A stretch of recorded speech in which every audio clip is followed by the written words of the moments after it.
Good morning बच्चों। Good morning ma'am. बच्चों, आज प्रकृति के अपने कालांश में हम बीज ही बीज नाम का पाठ पढ़ेंगे। पाठ 16 बीज ही बीज। इसका क्या अर्थ है? बीज क्या होते हैं? जो फलों और सब्जियों के अंदर पाए जाते हैं। सबने देखे होंगे। तो आपने ये भी देखा होगा कि कुछ फलों या कुछ फलों में एक ही बीज होता है ना, और कुछ में बहुत सारे होते हैं, अनेक बीज होते हैं। तो ऐसे कुछ फलों और सब्जियों के नाम एक कॉलम बनाकर आप लिखेंगे, है ना। तो कैसे? एक बीज वाले फल, है ना, और अनेक बीज वाले फल। ठीक, दो कॉलम आप बनाएंगे और इनके आप नाम लिखेंगे। अनेक बीज वाले फल। तो एक बीज वाले फल कौन कौन से होते हैं? जैसे आम, ठीक, और क्या? जामुन, और बोलिए बेर, आंवला, लीची। ठीक, तो क्या हो गया? आम, बेर, आंवला, लीची, गुड, लीची, जामुन आदि। ठीक, आदि। अच्छा, अनेक बीज वाले तो बहुत से होते हैं। ठीक, अनेक बीज वाले जैसे बताओ जल्दी। है ना, संतरा, अमरूद,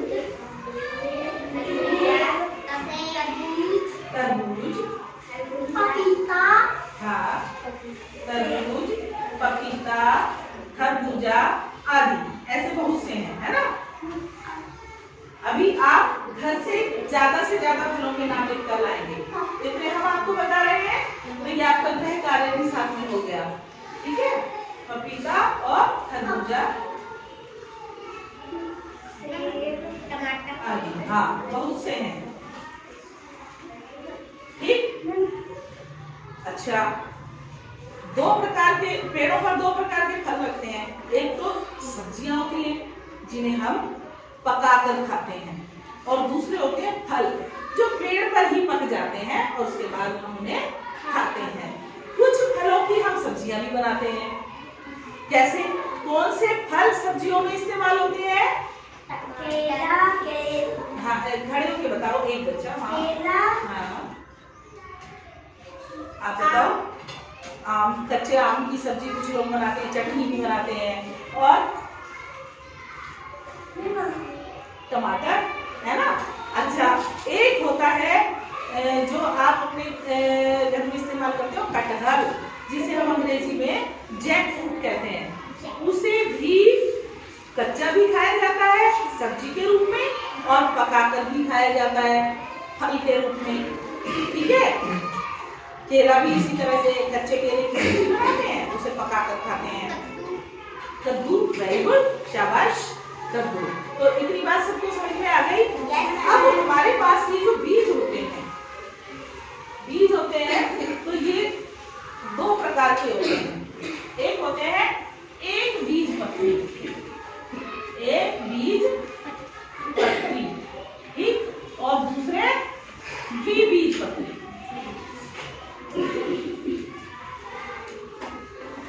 तो जो एक बीज पत्री होते हैं, अधिकतर अनाज होते हैं। अधिकतर अनाज, कोई बताएगा कौन कौन सा अनाज होता है? हाथ ऊपर करके। हाँ, आप बोलो निशा। दाल, हमने क्या बताया था अभी? आप बोलो। चाहत, आप बोलो। गेहूं, हाँ, मक्का, बिल्कुल, गेहूं, और मक्का, बाजरा,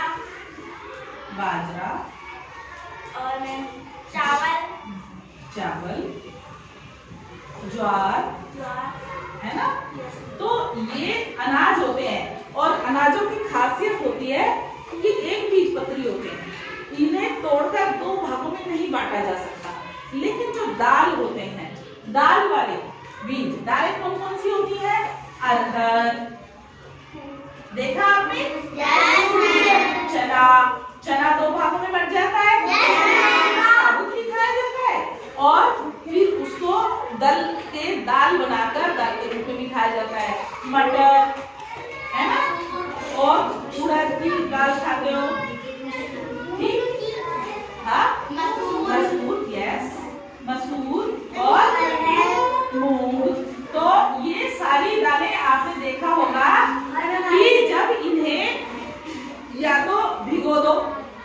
पकाओ या कि इसको दल लो, चक्की में उसको दल लेते हैं, दो भागों में बांट लेते हैं, तो ये सारी दालें दो भागों में बच जाती है, इसलिए बीजपत्री कहलाती है। और जो दो भागों में नहीं बटते हैं बीज, वो एक बीजपत्री होते हैं। अब हम आगे चलते हैं कि बीजों को कैसे बीज उगते हैं, कैसे बीजों से नए पौधे बनते हैं। तो जो बीज उन्नत किस्म के होते हैं, उन्नत किस्म कैसी होती है, जो अंदर से खोखले नहीं होते, जो सड़े हुए नहीं होते, है ना, और जो बिल्कुल सही अवस्था में होते हैं, उन्हीं बीजों से नया पौधा बनता है। अब नया पौधा जब बनता है, हम द्विबीजपत्री पौधे जो बीज हैं, अगर हम उन्हें बोएंगे तो उसकी क्या अवस्था होगी, कैसे उसमें से नया पौधा निकलेगा। तो आपने देखा होगा कि जब बीजों को हम अंकुरित करते हैं, भिगो देते हैं, बीजों को अंकुरित होने के लिए किन किन चीजों की आवश्यकता होती है। एक तो नमी की, ठीक, एक मिट्टी की और एक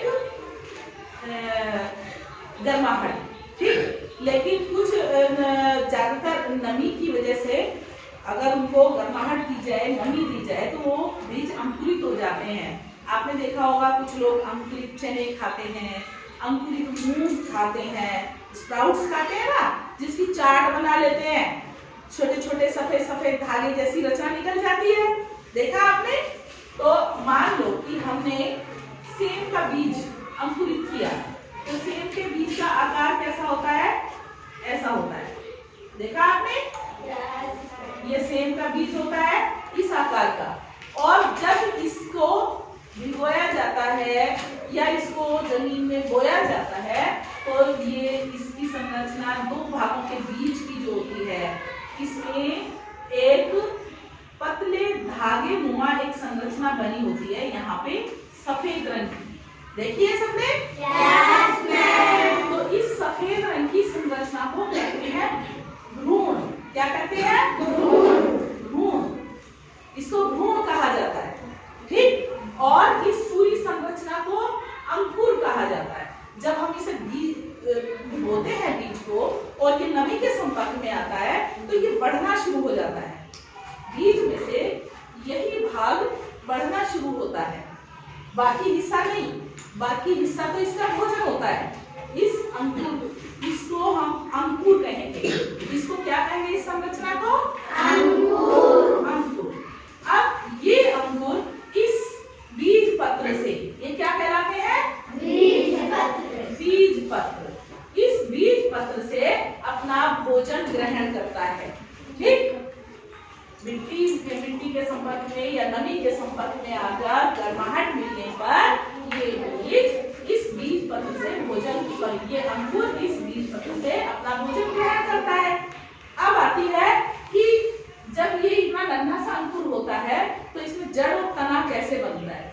तो जो अंकुर का ऊपर वाला भाग होता है, ये कहलाता है प्रांकुर। क्या कहलाता है? प्रांकुर। और प्रांकुर से क्या बनता है? तना, ठीक। प्रांकुर से क्या बनता है? तना। और इसका नीचे वाला भाग बनता है, कहलाता है मूलांकुर। क्या कहलाता है? मूलांकुर। मूलांकुर। और मूलांकुर से क्या बनती है? जड़। जड़, पौधे की जड़। ये धीरे धीरे बड़ा होता हुआ नीचे जाता है और जड़ के रूप में परिवर्तित हो जाता है, ठीक है। तो क्या है ये? मूलांकुर। क्या है ये? मूलांकुर। मूलांकुर नीचे जाता है जमीन में और जड़ का रूप धारण कर लेता है। जड़ धीरे धीरे नीचे बढ़ती रहती है, देखा ना आपने। जैसे जैसे पौधा बड़ा होता है, वैसे वैसे जड़ भी गहराई तक बढ़ती रहती है। और ये जो प्रांकुर है, ये तने के रूप में बदलकर ऊपर बढ़ता रहता है। इसमें पत्तियां आती हैं, फिर टहनियां आती हैं, है ना, फिर फूल आते हैं, फिर फल आते हैं। ऐसे करके ये एक बड़ा पौधा हो जाता है। तो किसी को पता है कि जड़ का क्या कार्य है? जड़ का कार्य मिट्टी से, जमीन से पानी और खनिज लवणों को सोखना होता है। जो पानी पौधे की जड़ में दिया जाता है या पूरे पौधे में दिया जाता है? जड़ में दिया जाता है ना। तो फिर पूरा पौधा हरा भरा कैसे हो जाता है? तो ये जो पौधा है हमारा, इसकी जो जड़ें हैं ये जमीन से पानी और उसमें मिले हुए खनिज लवणों को, जो खाद वगैरह देते हैं, उन्हें ग्रहण करती है और तने के माध्यम से उसकी शाखाओं और पत्तियों तक पहुंचाती है। ठीक, समझ में आ रहा है सबको? तो इस तरह से पौधे को भोजन मिलता है और एक नया पौधा तैयार हो जाता है। इस नए पौधे को बनाने की आप एक क्रिया भी कर सकते हैं अपने घर में। एक बीज लें और उसको किसी इस तरह के मिट्टी में आप बो दें और देखिए ये चित्र यहाँ पर ये बीज है और इसमें से नीचे मूलांकुर निकल रहा है और ऊपर प्रांकुर निकल रहा है। सबको दिखाई दे रहा है? yes, तो और यहाँ पर दूसरे नंबर पर जड़ नीचे गहरी हो गई है और पत्ती निकल आई है ना, और थोड़ा सा तना भी दिखाई दे रहा है और बढ़ते बढ़ते इस तरह से ये पौधा और ऊपर बढ़ने लगा और नई पत्तियां और शाखाएं इसमें से निकलने लगी हैं। ठीक, समझ में आ रहा है? तो आप इस क्रिया को करके देख सकते हैं कि बीज वाला ये जो है बीज मिट्टी में डलकर पानी के संपर्क से, गर्माहट से अंकुरित होता है। इतनी बात समझ में आ गई?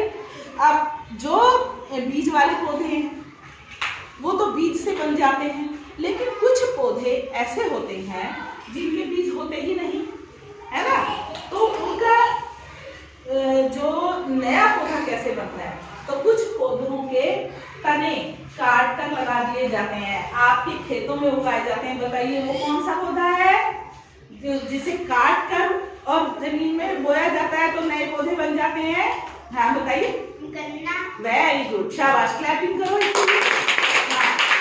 तो गन्ने के छोटे छोटे टुकड़े करके और जमीन में उसे दबा दिया जाता है। तो उसमें आपने कभी देखा होगा उसके जो मोर तने होते हैं तो उसमें एक आंख जैसी संरचना बनी होती है ना? yes, तो जब हम इसको मिट्टी में दबाते हैं गन्ने को तो ये आंख जैसी संरचना ये ऊपर बढ़ती है तो इसमें पत्तियां निकलती है और नया तना बनता है। और ये जब नीचे, यानी अभी हमने बताया प्रांकुर और मूलांकुर, है ना। तो प्रांकुर ऊपर बढ़ता है और मूलांकुर नीचे, और जब मूलांकुर नीचे बढ़ता है तो इसकी जड़ें बन जाती हैं और प्रांकुर ऊपर बढ़ता है तो तना, पत्तियां, टहनियां आदि बनती हैं। ठीक, इतनी बात सबको समझ में आ गई है? अब जो है इस क्रिया को आप करके देखेंगे। आप क्या करेंगे कि एक कटोरी में थोड़े से चने लेंगे। ठीक, एक कटोरी में आप थोड़े से चने लेंगे इस तरह से, और उन चनों को आप भिगो कर रख देंगे। ठीक, रात भर भिगो कर रखेंगे। कई तरह से कर सकते हैं। रात भर भिगो के रखिए, जब वो खूब भीग जाएंगे, सुबह तक फूल जाएंगे, है ना, तो उन्हें एक कपड़े में बांधकर रख दीजिए, है ना, कहीं टांग दीजिए या कहीं भी रख दीजिए। तो 2-3 दिन बाद देखेंगे आप इस तरह की सफेद संरचनाएं उसमें से निकल आएंगी। तो यही अंकुर है। क्या है ये? अंकुर। ये अंकुरित हो जाएंगे। इसको अंकुरित होना कहते हैं बीज का। बीज अंकुरित हो जाएंगे, इसमें से अंकुर निकलेंगे। अब फिर से दोहरा लेते हैं, अंकुर के ऊपर वाले भाग को क्या कहते हैं? प्रांकुर। क्या कहते हैं? प्रांकुर। और प्रांकुर से क्या बनता है? तना। Very good. और फिर अंकुर के नीचे वाले भाग को क्या कहते हैं? मूलांकुर। मूलांकुर से क्या बनता है? जड़ बनती है। तो इस तरह से आज हमने बीजों के बारे में सीखा और जाना। अच्छे और खराब बीज के बारे में भी एक बार समझ लीजिए। अच्छे बीज उग आते हैं अगर जब वो मिट्टी और पानी के संपर्क में आते हैं तो अच्छे बीज से नया पौधा निकलता है। लेकिन जो खराब भुने हुए खोखले बीज होते हैं उन पे नहीं उगते। ठीक, तो हमें बोने के लिए अच्छे ही बीजों की आवश्यकता होती है। आपको समझ में आ गया है ना? Yes.